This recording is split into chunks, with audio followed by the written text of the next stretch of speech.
they basically took garbage trucks, wrapped all the garbage trucks, and it was throw away all your ex's crap in here. And then the messaging was like, warning, emotional distress inside or something like Yeah, that. yeah. And it was all just branded Tinder. Basically, take all your ex's shit and throw it in Get this rid of your garbage ex. truck. Yeah.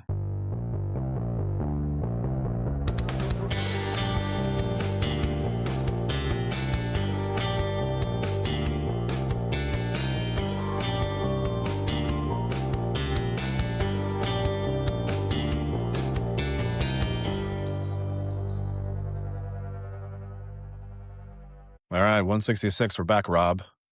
166. And I'm Yeah. realizing that I look like a redneck today. Well, why? I got my camo hat on and I got my bourbon whiskey shirt on. And I that's know, just, but it is an Irish whiskey, is it not? it is an Bush Red? Irish Yeah. whiskey. That's right. I Okay. shouldn't have said bourbon. It's not a bourbon. It's an Irish Yeah. whiskey. I don't know. It just Yeah. feels like Where'd a the little. camo hat come from? What is happening there? All right. Well, I'm going to tell you, I'll tell you a little story. Okay. So I have a very small head Yeah, on top of we've discussed this. Yeah, on yeah, top of yeah. my body. Sure.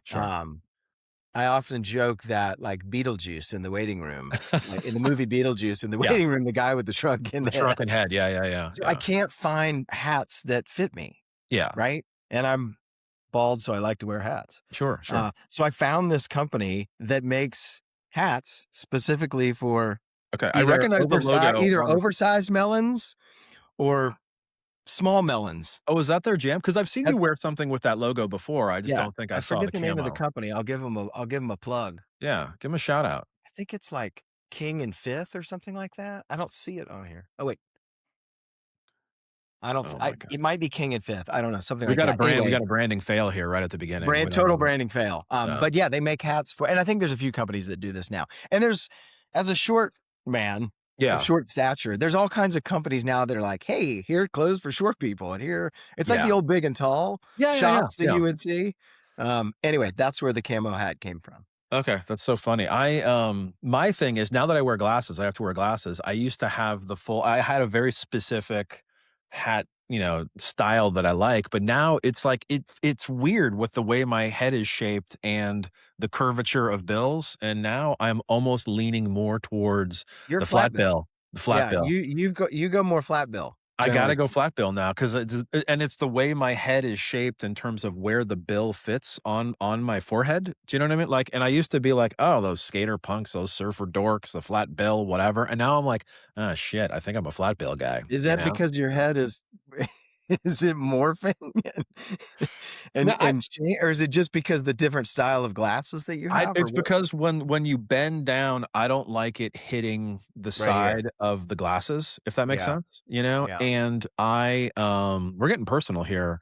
I've got the Ray-Bans, but I like the Ray-Bans. I think they're called the L. It's an L derivative, which means they're slightly wider, right? So it's the traditional Wayfarer, but is the wider version of the Wayfarer, which then interferes with the curvature of your traditional baseball hat, Yeah. So, and hats are, I'm totally with you in regards to like, once you find the style or the thing or the company or the whatever like that, then you can kind of buy them sight unseen. Everything else, it's like, you got to try them on.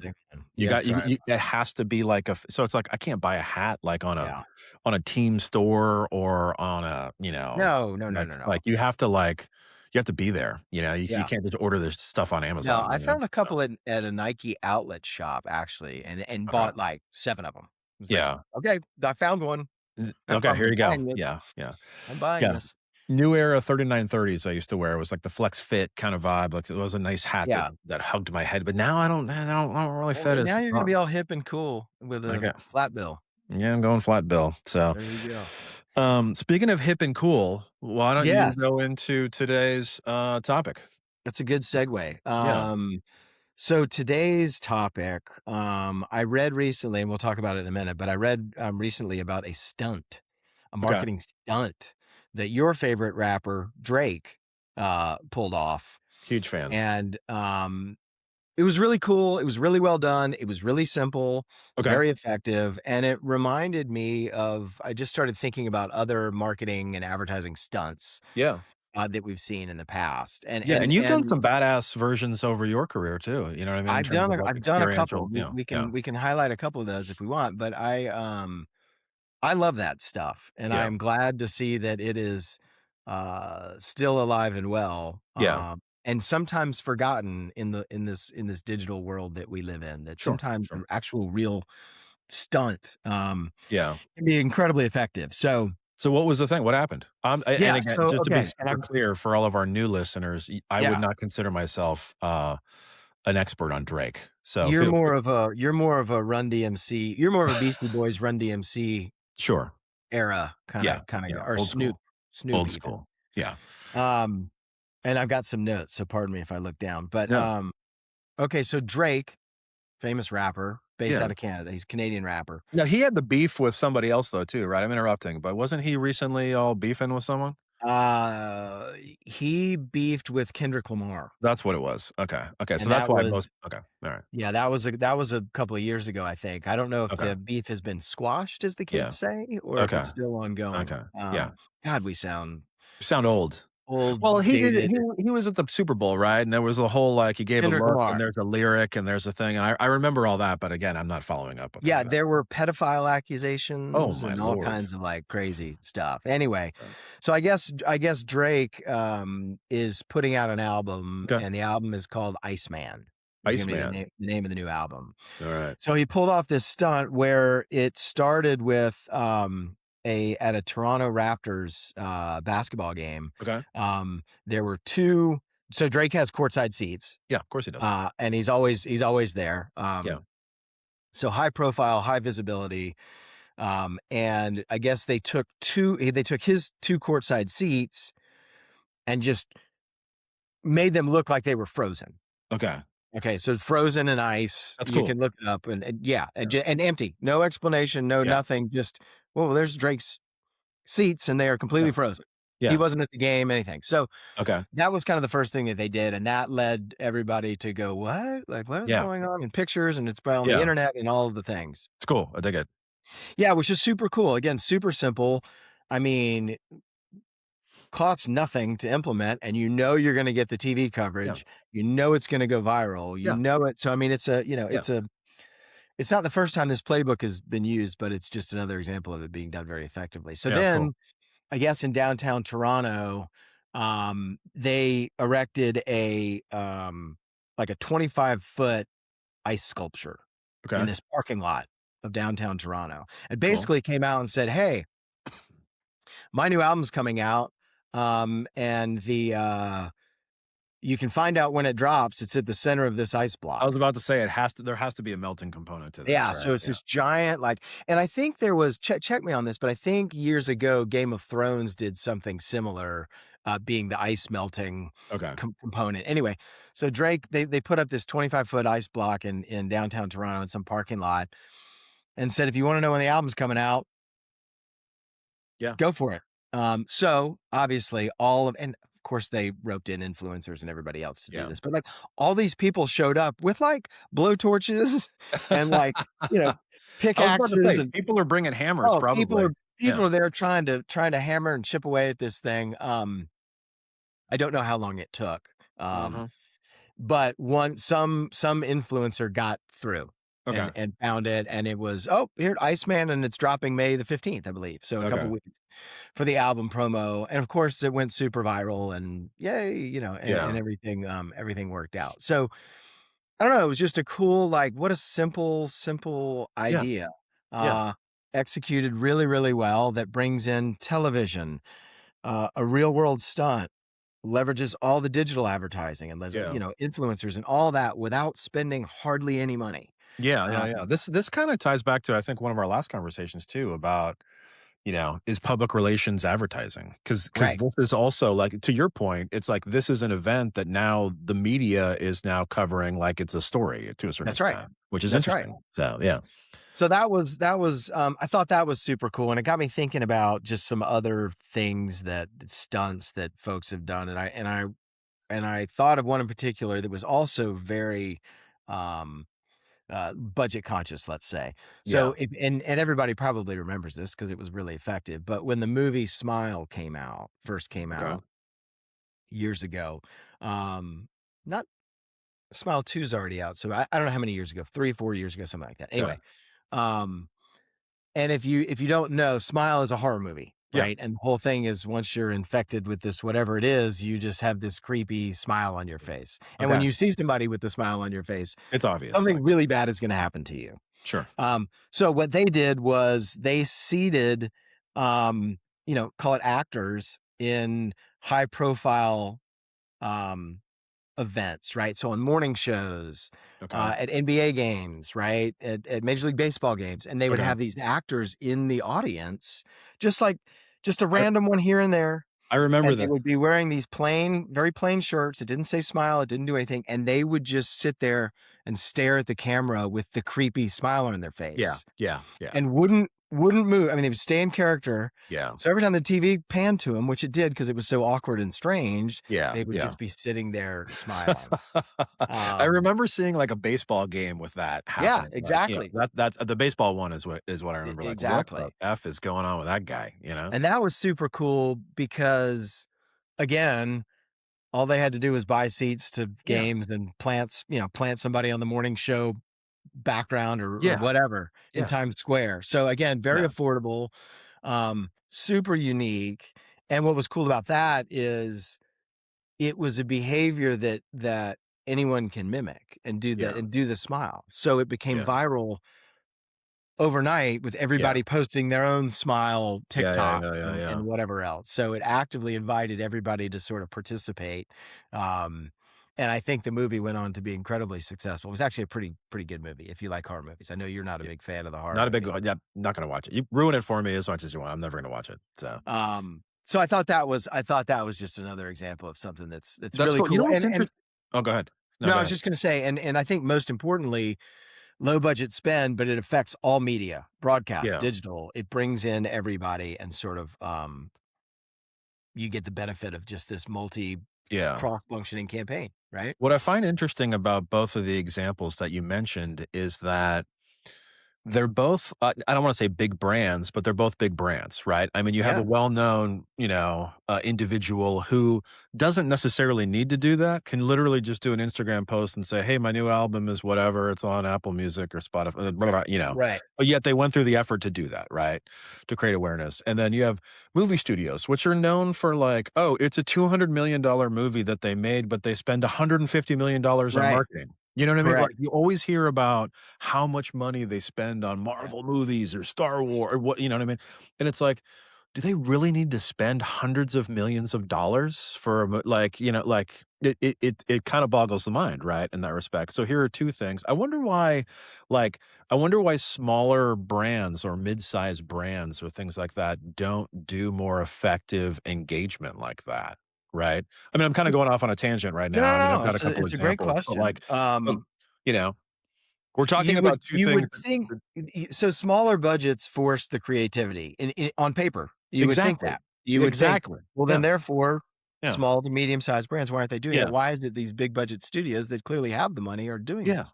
And I don't know the answer to that. Yeah. I don't know either. I think part of it is that, um, a lot of brands are scared to do stuff like Yeah. this. Yeah. It makes people really, really nervous. Well, there's all Um, those horror stories of stunts gone wrong. I mean, I'm totally dating myself, but I remember, do you remember what I'm not gonna remember what cartoon it was, but Cartoon Network was launching the new season of it was either Aqua Teen Hunger Force, it was something, yeah, all right, something old school, and they yeah. put a light bright there was a light bright on a bridge Or a and bridge in whatever. Atlanta in downtown Atlanta. Yeah, it Yeah, was there, but I think they were in multiple cities. We I could think be, they were. I think they and it were was like, too. "Oh my god, it's a bomb scare, and it's a Yeah, disaster, and here's the robot to come blow up the thing," and it was just trying to be like a cool Cartoon yeah. Network stunt, and it's like, "Oh, stunt gone horribly wrong," you know? Let So, me ask you this question. Is that a failure? um if there's no financial impact, then no, it's absolutely not a failure Right. because I do subscribe more to the room divided is better than a room ignored type Sure, approach, right? sure. So, a little bit more any PR is good PR, you know? Yeah, yeah, Um, it was just a blip. It was a crisis probably for a day. People were yeah. running around going bananas. "Oh my god, oh my god, oh my god." Right. But I mean, I worked at Cartoon Network a gajillion years ago, when cable operators were still very decentralized, right? Yeah. And there were hundreds of cable. Now we have like 3, you know what I mean? Like there are basically there is no cable. But and part of I mean this is, this is a long time ago. I'm not gonna date it, but it was a long time ago. So I remember I was there on April Fools, and their funny joke was they played the same cartoon. It was the same like 5-minute cartoon for Yeah. 24 hours straight because it was Totally. April Fools. Okay. Sure. And next thing you know, cable operators are getting calls, "Hey, something's wrong with my TV." It's the same cartoon over and over and over again, right? Right. So now you got this groundswell of people of, you know what I mean, and not getting it's April Fools. Do you know what I mean? Yeah. So then now your target audience as a television network provider now is grumbling to you about, "Hey, I'm now having to deal with the is it funny? Sure. But now I'm Right. having to deal with this mess that you created, right? And Yeah. so I mean, that's an example of something that is kind of it's PR, but like not great. You know what I mean? Like Yeah, yeah, just yeah, because sure. you alienate and you piss off your primary target audience, which is I just Yeah, well, I mean, and people you just could want to watch argue TV. You know? with the Light Bright, scare, Yeah, from a marketing perspective, did it boost awareness of absolutely, of course it did. 100%. Of course it Um, did.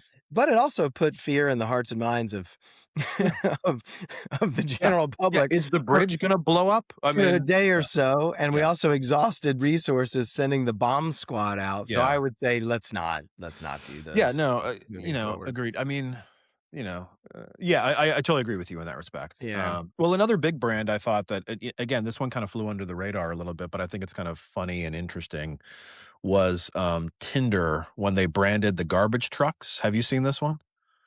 Yeah, I didn't yeah. Tinder did, what was it?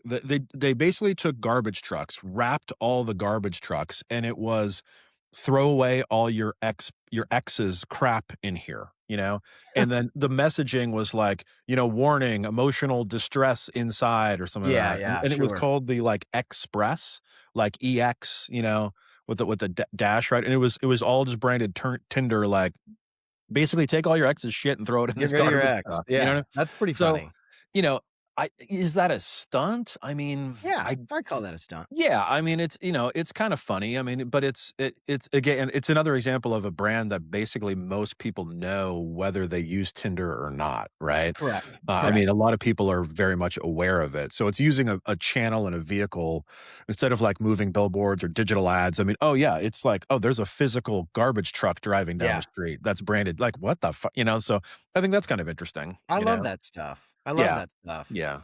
I mean, I think Um, most of these they're not stunts anymore, but it's almost like pop-up shops kind of are still ongoing and are still one of the most, yeah, successful little up the sneaker drop or up the thing or, yeah, I don't know if your girls love Glossier, but like the Glossier pop-up shop and blah, blah, blah, blah, blah, and it's yeah, like crazy lines out the door and the thing. And, is that a stunt? I don't know if that's a stunt, but it feels like an event that yeah, people have to participate in the brand with, right? yeah, Unlike, you remember when Severance, the new Severance season came out and they did the yeah, glass box in, yeah. was that Grand Central? It was I think it it was was Grand either at the Central. Apple Store or it was in Grand Central, and they had the actors in there. I mean, the Yeah, actors were, like, in yeah, there, like, doing but that's like again, that's like big brand with the actors, right. in there. I mean, does it cost them anything? I don't know.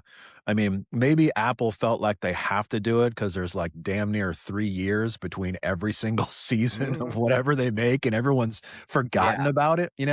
So, I mean, that's a good stunt, but almost like pop-up shops or, if you have a physical product, mhm. that feels you know, almost like it feels like that's almost more worth it, if that makes sense, because you're churning revenue right there, so Yeah. I don't know, is a Well, there's pop-up shop, another a stunt, Rob? Would you consider it like a PR um, stunt or a marketing stunt? I don't know that I don't, uh It's a weird you question, right? you've stumped the trunk. It's it's Um, it's an event. Ooh, nice reference, That Metal thank you. Show. Thank Nice you. reference, yeah. I think it I think when this idea of pop-up shops started, I Yeah, think it was more stunt then because it was new and it was like, "Hey, I we're agree. gonna have one day Yeah, where we're gonna set up a, shipping container and it's yeah, gonna be yeah. a Glossier store," whatever it Yeah, is. yeah, yeah, But they yeah, would yeah. only do like 24 hours. Yeah, yeah. Now I think that's evolved to more of just a business, Yeah, it's almost like a channel. tour. It's like a And tour because it's around like the if you summer. have like these, pop-up kitchens, it's like, oh, so and so will do a ghost kitchen takeover Yeah, for a month or 2 yeah. months or Yeah, 3 yeah, months. yeah. I think it's kind of evolved a little bit. Yeah. But you mentioned I just thought about this. If you remember when, right, so you have some stunts that aren't very expensive to do, Yeah. and invite audience participation like we've talked about with Smile and the Drake Sure. thing and whatever else.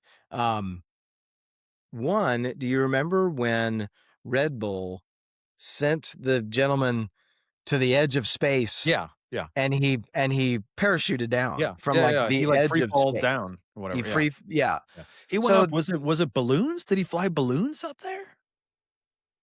'Cause wasn't I there a don't know Red how he Bull got up. I balloon? don't There was a remember Red if Bull they balloon thing. Okay, anyway, he gets up I right to don't the tippy top of atmosphere, like, right to wherever the the edge of yeah, atmosphere yeah, and did, obviously the world's highest, yeah, parachute, right? yeah, yeah. Um, that's not cheap to do, No, send a man to the edge of space. So that's an no. expensive, um, proposition that doesn't really involve the audience. I mean, a lot of people watched it, of course, and tuned Yeah, in to watch it. it was kind of appointment internet viewing, you know? Yeah, it was. And, very, very on brand. We do Yeah, the edgiest, the most yeah, extreme stuff in the world. Again, yeah, to your point, whether or not you drink Red Bull or engage in the brand at all, yeah, you were aware that this was happening because totally, it PR, right? Because totally. PR and headline news and everything.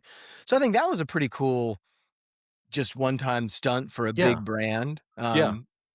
That's a I great do question. I don't remember how he got up there. Yeah, Red Bull's a good brand. I hadn't even thought about that because they do the Yeah. soapbox derby thing. They have all sorts of funky, weird little offshoots. I mean, obviously they, do your traditional Yeah. methodology of international football and Formula One racing. I mean, they run with all the Yeah. big, but like they're like build it yourself Yeah, where soapbox you run derby. and try and fly off the edge Oh of the yeah, yeah, yeah. What's that? Into the lake or into the water? Yeah, I forget. Yeah. Build your own I feel like flying that's always in contraption. Germany and called, like, the Fluffenfragen or so I Yeah, mean, yeah, that's yeah. some That crazy is name. yeah, got your homemade wings kinda thing Yeah, going on?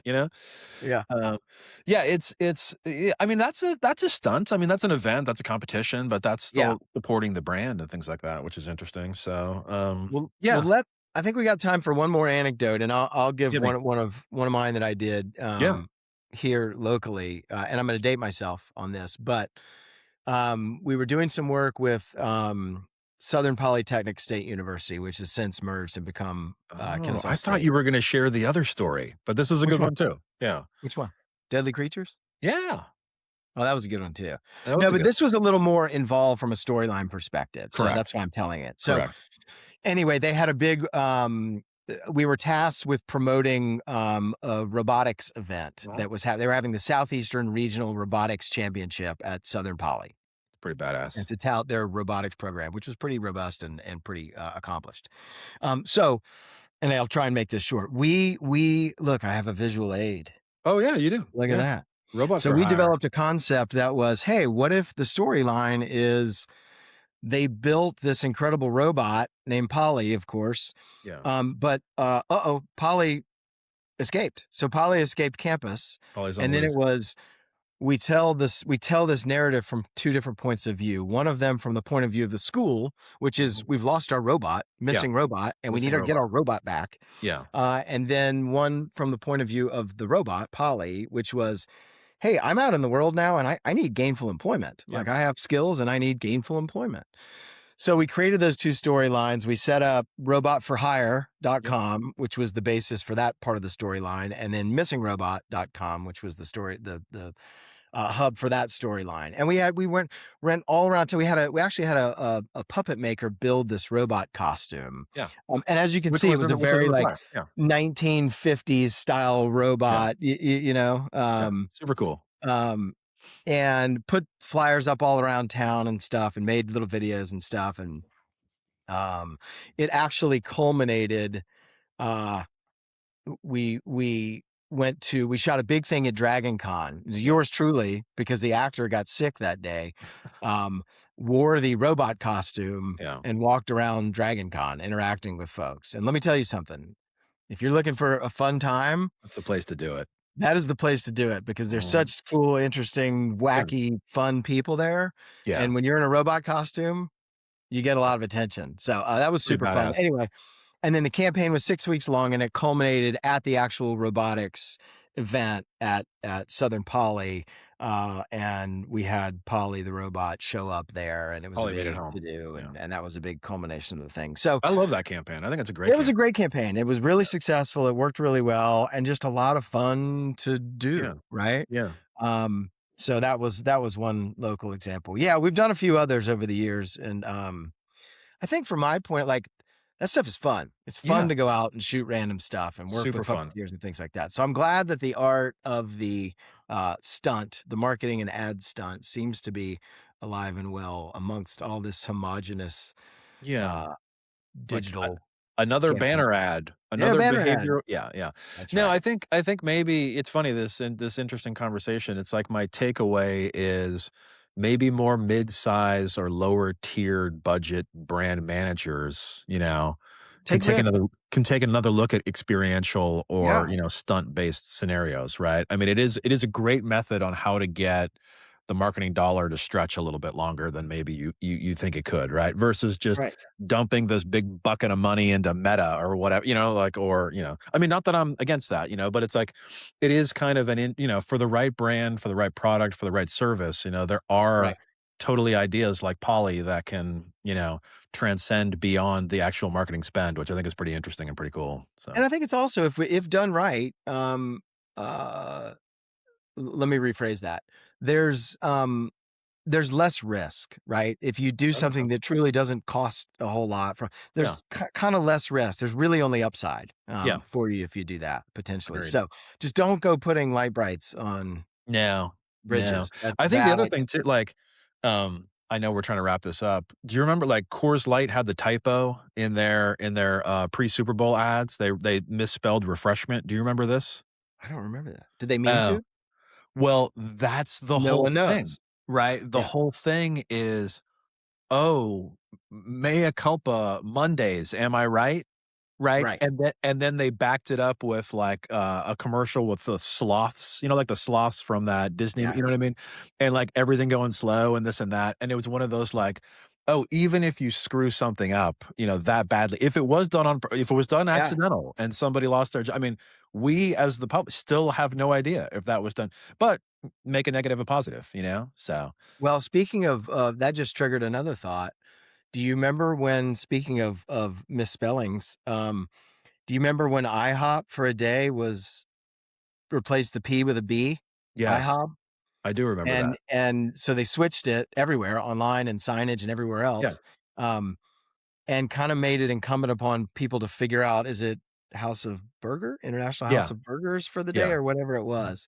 I remember that one as well too. It was for burgers, right? It was about burgers, because it was like, you don't go to IHOP. We also have food outside of pancakes and breakfast. Yeah. I mean, Wendy's, that's a thing. Wendy's, remember when Wendy's changed to Tendies for a day? Yeah. And it was all about the chicken tenders and the thing. I mean, those, I mean, I'm totally okay with those. There's nothing wrong with those, Yeah. But to your point about like the minimal investment, if the story is correct, there's only upside. Do you know what I mean? Like, and the upside, I think, is more exponential than you think, right? Yep.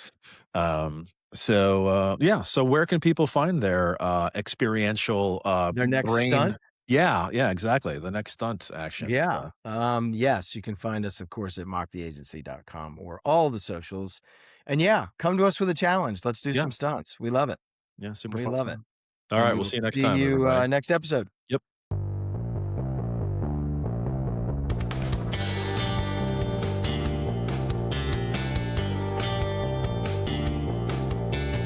Mock the podcast.